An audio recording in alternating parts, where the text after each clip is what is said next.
여러분 안녕하십니까? 선충병원 김상범 원장입니다. 오늘은 발목인대 파열 중에서도 수술 치료에 대해서 알아보겠습니다. 잠만보야 발목인대 파열 수술에 대해서는 들어봤니? 들어봤어요. 그렇다 그러면 자세히 좀 잘 살펴보도록 하겠습니다. 발목인대가 늘어나게 되면 수술을 다 할까? 수술을 하지 않을까? 수술하기 싫어요. 그런 거 싫다고요. 맞아요. 발목인대가 좀 늘어나게 되면 다 수술을 하지는 않죠. 그렇다 그러면 수술하는 적응증이 있어요.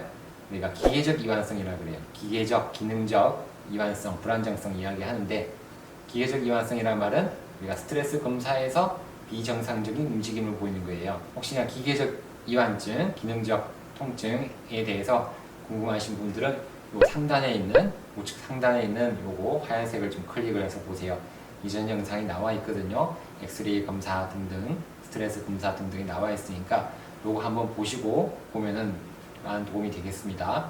그래도 안 보시는 분들이 있죠. 귀찮아서. 그렇다 그러면 좀 설명을 좀 해드리면서 보도록 할게요. 그래서 기계적인 이완증이라는 거는 스트레스 검사, 엑스레이 검사 등등에서 우리가 외래에서 당겨보는 거죠. 당겨보는 검사 등등에서 비정상적으로 이완증 많이 움직이더라. 그랬을 때 고유감각 훈련 여러 가지 재활도 해보는 거죠. 재활을 해봤는데도 불구하고 반복되는 적지름, 주저앉음 같은 기빙웨이라고 그래요. 불안정증이라든지 있을 때 우리가 수술을 하게 됩니다. 그래서 요약을 하면 기계적 불안정증이 있으면서 재활을 했는데도 불구하고 불안정증이 지속될 때, 그럴 때는 우리가 수술을 하게 되는 거죠. 한번 뭐야 이해됐니? 이해가 됐긴 하는데 좀 말이 어렵네요. 어렵다고 하네요. 그러면 수술을 안 하는 경우가 있는데요. 안 하는 경우는 콜라겐 질환에 의한 불안정증, 그리고 뼈들이 붙는 족근골 결합이라는 게 있습니다. 그런 것들 중요한 내용이 나와요. 이제는 기계적인 불안정성이 없는 기능적 불안정성이라고 이야기합니다. 좀 말이 어렵지. 한번 보야. 기계적 불안정성이라는 거는 당겼을 때 움직이는 걸 기능적 불안정성이라고 그러죠. 반면에 기능적 불안정성이라고 하면은 그냥 통증이에요. 통증이고 스스로 느끼는 주관적인 불안정성, 그리고 반복적인 적지름을 기능적 통증, 기능적 불안정증, 기능적 이완증이라고 해요. 그러니까 기계적으로는 문제가 없을 때, 당겼을 때 등등해서 외래에서 당겼을 때 엑스레이 검사 등등의 MRI까지 했을 때 문제가 없어요. 본인 스스로 느꼈을 때 불안하다, 적지른다 하는 경우는 수술을 잘 하지 않는다는 경우죠. 자, 이해되셨죠? 수술의 비적응증에 대해서 이야기했습니다. 그럼 절대적으로 못하는 경우가 있어요. 이거는 심한 관절염, 심한 발목 관절염, 찰콧 디지라는 게 있습니다. 찰콧 신경 관절병증, 좀 어렵죠? 또 근육의 불균형, 근육이 거의 없을 때 등등, 그리고 밸런스가 안 맞을 때 등등에서는 수술을 하지도 않고 너무 뚱뚱한 비만해서도 안 되겠죠. 또 신경질환에 의한 마비, 중풍이 왔다든지 소아마비 있다든지 할 때는 수술하기는 좋은 적응증이 아니겠습니다. 수술 전 치료가 있습니다. 수술을 갑자기 다음날 하지는 않죠. 그랬을 때 만성 발목인대 불안정성에 대한 수술적 치료를 시작하기 전에 한번 재활을 해보는 거예요. 잘 짜여진 재활 프로그램을 좀 짜가지고 병원에서 하셔도 되고 헬스장 또는 여러 가지 스포츠 센터 등등에서 여러 가지를 해보는 거죠. 비골근 강화가 중요하죠. 비골근은 이쪽 뒤쪽으로 지나가는 비골근 강화 및 조화 등등의 또 전경골근 강화, 아킬레스건 강화 등등까지 다 해보고 보조기도 해보시고 등등을 다 해보고 그래도 안 된다 그러면 수술하면 되겠죠. 자, 이제 개방적과 관절경적 수술에 대한 좀 비교를 해보겠습니다. 개방적이라는 거는 째서 하는 거고 관절경은 조그만 구멍을 뚫어서 하는 경우예요. 비록 관절경적 봉합 수술이 가능하긴 해요. 하지만 그래도 개방적 봉합이 가장 표준화된 방법으로 자리 잡고 있습니다. 관절경적으로 먼저 관절 내부의 병변을 확인을 해보는 거예요. 확인을 해보게 되면 여러 가지가 나와요. 뼈 조각이 있기도 하고, 연골이 안 좋기도 하고, harm막염이 심하기도 하고, 뼈가 튀어나와 있기도 하고 등등 여러 가지 등등을 확인해 볼 수가 있거든요. 그 다음에 째가지고 개방적으로 발목인대를 깨매주는 방법이죠. 자, 잠만보야 이해됐니? 스탠다드 치료는 뭐라고? 잠깐 졸았어요. 아니 좋게 따로 있지 그걸 또 졸고 그래. 그래서 스탠다드는 관절경으로 먼저 확인하고 개방적으로 째서 봉합하는 거야. 알았지? 예. 그러면 관절경적 수술의 단점이 있습니다. 이론적으로는 조금 째니까 상당히 좋은데 반면 나사가 엉뚱한 데 박힐 수가 있어요. 나사를 우리가 여기에 딱 박아야 돼요. 여기 박아야 되는데 박다 보면 여기 박을 수도 있겠죠. 상당히 헷갈리죠. 여기 움푹 들어간 부위 보이시죠? 여기 박아야 되는데 하다 보니까 좀 미끄러져서 여기 박기도 하고 하다 보면 여기 박기도 하고 이렇게 들어가기도 하고 그랬을 때 통증이 생기는 경우가 있어요. 위치를 잘못 받게 되면.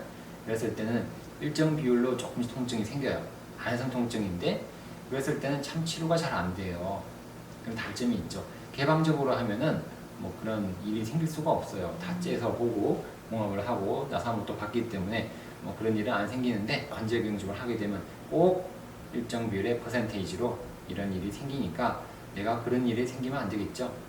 그래서 이런 경우에 단점이 꼭 있더라 라는 것도 알고 계시면 되겠죠. 그리고 이제 봉합을 우리가 합니다. 그러면 해부학적 봉합과 비해부학적 봉합이 있는데요. 해부학적은 뭐 원래 발목 위치에다 봉합을 해주는 거예요. 거울이 있고 비골이 있으면 정거비인대를 원래 위치에다가 갖다 붙여놓고 종비인대도 원래 위치에다가 같이 봉합을 해주는 거죠. 그 다음에 주위 조직을 다시 떼가지고 강화해서 덮어주는 우리가 MBO라 그러죠. Modified Brostrom Operation MBO 봉합과 보강 같이 해주는 해부학적 방법 있고 비해부학적 방법이 있죠. 건 이전이나 건 이식 재건이라 그러죠.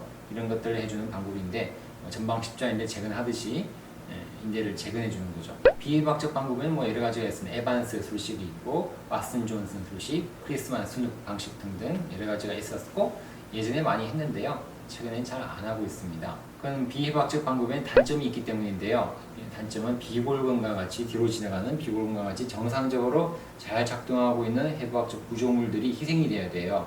그러니까 안 좋겠죠. 그래서 정상적인 역학, 움직여주는 역학, 메카니컬, 바이오 메커니즘이 변경이 되면서 정상적인 관절 범위 운동 범위에도 제한을 나타나게 되니까 비해부학적 방법에는 단점들이 있을 수밖에 없습니다. 합병증도 생긴다 그래요. 발목 관절염이 생긴다 그러죠. 뭐 어떻게 인대를 재건 열심히 했어 이렇게 삼각형으로 많이 하는데 재건을 했는데 뭐 관절염이 생기기도 하고 뭐 아무래도 두꺼워요. 인대가 두껍고 범위가 길다 보니까 피부 염증이 잘 생기고 피부 괴사 같은 것도 생길 수 있고 그러니까 신경 문제까지 합병증들이 생길 수가 있겠습니다. 또 이 발목인대 수술을 했는데 발목인대가 늘어나는 경우죠. 늘어나는 발목인대 이완증도 같이 생기기도 합니다. 발목 관절의 기능이 저하되겠죠. 기능이 저하되면서 통증이 증가될 수도 있겠습니다. 이런 가지 단점과 합병증들이 있는 것이 비해부학적 방법이 되겠습니다. 오늘의 포인트, 테이크 홈 메시지라 그러죠. 키 포인트는 결국 세 가지입니다. 관절경적으로 관절 내부를 먼저 확인을 다 해보고 그 다음에 개방적으로 해부학적 봉합 수술을 하는 거예요. 한번 뭐야 그렇다 그러면 뭐 다른 건 더 공부 안 해도 되겠어? 근데 나는 실제로 환자분들이 어떻게 수술했는지가 궁금해요. 그걸 좀 알려주세요. 그래 그렇다 그러면 뭐 다른 사람들 수술 케이스를 임상적 케이스를 한번 알아볼게요. 다행히 준비를 좀 해왔습니다. 32세 여자예요. 놀이기구에서 다쳤습니다. 방방이 등등 운동을 하다가 딱 다쳤죠. 그래서 증상이 좀 다양해요. 뭐 발목 통증도 있고 불안정성도 있습니다. 그런데 통증이 꽤 심해요. 앞쪽이 아프다. 쪽으로 앉으면 또 계단 내려갈 때 등등해서 통증이 좀 심하더라. 또 스쿼트 운동할 때도 아파요. 그래서 뻐근하고 깜짝 놀라는 바늘로 꼭꼭 찌르는 듯한 통증이 자꾸 느껴진다고 이야기를 해요. 두 군데 병원을 갔다 오셨습니다. MRI 찍고요. 첫 번째 병원에서는 이 볼질 아니냐? 라고 이야기하고 딴 병원 가보세요 라고 이야기를 한 거죠. 볼질 같은데 아닌 것 같기도 하고 두 번째 병원에서는 이거는 전방 충돌 증후군입니다. 깔창, 인설, 보조기를 해보자 라고 이야기한 거죠. 현천병원에 찾아오셨습니다. 찾아와서 MRI를 쭉 보니까 역시 만성 발목인대 파열이 있어요. 그리고 활액막 염도 보이고 그리고 또 전방 충돌 증후군 세 가지 진단을 내렸거죠. MRI를 보고 이 MRI는 자세히 조금 있다가 다시 볼 거예요. 이렇게 진단을 내렸어요 일단. 그래서 일단 수술을 하기로 했습니다. 수술하기 전까지 재활을 좀 해봤어요. 수술하기 전에 재활이 중요하다 그랬죠. 재활을 한두 정도 해봤는데 별로 큰 도움이 안 돼요. 해봤는데도 불구하고 통증은 지속되고 불안정증은 지속되더라. 그래서 어쩔 수 없이 수술을 했습니다. 수술 속에는 세 가지가 있었는데요. 경비인대의 불안정성이 있습니다. 경골과 비골의 인대죠. 경골과 비골의 인대를 경비인대라고요. 경비아시 아닙니다. 경비인대의 불안정성 있는데 그렇게 심하진 않아요. 그 다음에 앞쪽에 있는 경골 앞쪽에 뾰족하게 튀어나오는 골극이 있습니다. 골극. 조금 이따가 엑스레이, CT, MRI 다 볼 거예요. 그 다음에 흔들어 보니까 역시 만성 발목인대 파열, 불안정성이 있다는 세 가지 수술 소견을 확인을 했습니다. 수술은 역시 세 가지를 했어요. 관절경을 먼저 본다 그랬잖아요. 관절경 쪽으로 들어가서 활액막 절제, 활액막염이 있으니까 활액막 제거해야 되죠. 빨갛게 부어 있고 나쁜 조직들은 다 이렇게 청소해주는 활액막 절제술을 했고요. 그 다음에는 경골 앞쪽에 튀어나와 있는 정방 충돌 증후군으로 인한 골극 제거, 뼈 좀 깎아주기, 그 다음에 발목인대 봉합. 어떻게 한다고요? 개방적으로 그리고 해부학적으로 발목인대 봉합술 해서 수술도 세 가지를 했습니다. 엑스레이나 CT, MRI를 보고 좀 더 자세히 살펴보도록 하겠습니다. 이제 엑스레이랑 CT, MRI를 보고 자세한 사항을 살펴보도록 하겠습니다. 왼쪽에 여기 보면 화살표 보이는 이 부위가 오른쪽 발목이에요.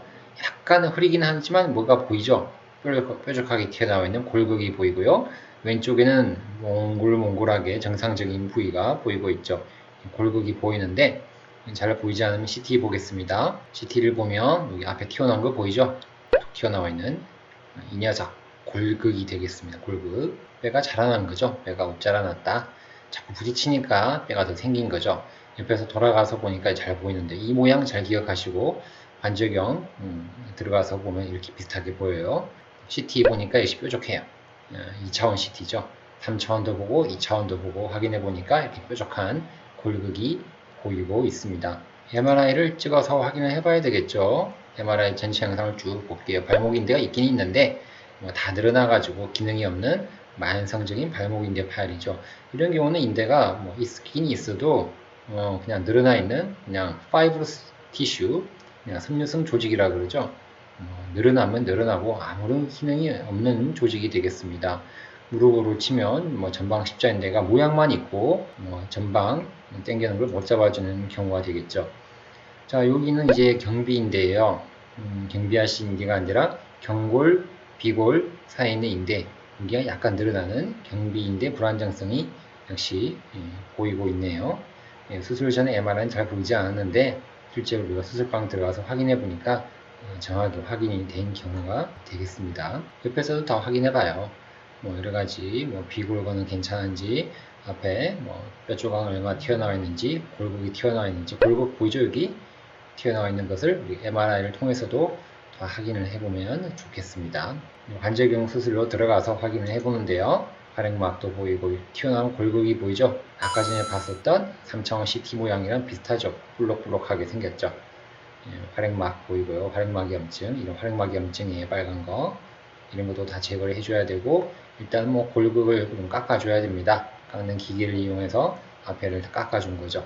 시원하게 깎아주고 나니까 편안해 보이네요. 이거는 관절경으로 해야 됩니다. 그래서 세 가지 포인트 중에 한 개죠. 관절경으로 활액막 염증 제거해주고, 그 다음에 여기도 깎아주고, 발목인대 봉합술까지 개방적으로 합니다. 개방적으로 하기 때문에 이러한 관절경 수술 사진은 보이지가 않겠습니다. 이렇게 해서 수술은 세 가지가 잘 됐습니다. 수술 후 엑스레이 보니까 뼈 조각이 튀어나오는 것들이 다 없어졌죠. 수술 전에 엑스레이 상에서 힘이 있다 그랬지만 수술 후 엑스레이 상에서 보이지가 않고, 또 받침 MRI를 찍어보니까 인대도 좀 더 튼튼해지고 보완한 MBO 수술한 인대까지 같이 조직이 보이고 있습니다. 이렇게 MRI는 또 옆에서 찍어가지고 다 골격이 제거했는지 다 확인해보는 과정을 거치면 좋겠죠. 수술 전 엑스레이, CT, MRI 받고 수술 후 엑스레이, MRI까지 다 보니까 역시 수술 세 가지가 잘 된 것을 잘 확인할 수가 있었습니다. 자, 이제 영상까지 다 보고 나니까 잠반보 어때? 오늘 발목인대 수술에 대해서 좀 알아봤는데 좀 많이 도움이 된 것 같아? 도움이 됐어요. 그래, 세 가지 숙제 꼭 테이크홈 메시지 기억을 하세요. 어떻게 해야 된다고 했어? 관절경 확인하고 개방적으로 그리고 해부학적으로 봉합을 하는 거, 그게 중요한 포인트죠.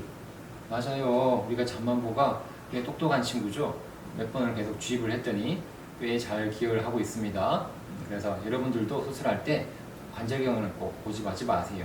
비해박적으로 재근하는 거 고집하지 마세요. 그냥 그래도 남들이 다 하는 스탠다드한 수술이 가장 편안하고 가장 좋겠습니다. 오늘 준비한 영상 여기까지입니다. 영상이 마음에 드셨다 그러면 어떻게 해야 돼요? 구독과 좋아요 꼭 눌러주시면 감사하겠습니다. 오늘도 발목인대 안 좋으신 분들이 영상을 보고 많은 도움을 받았으면 좋겠습니다. 오늘도 건강한 하루 되세요. 안녕히 계세요.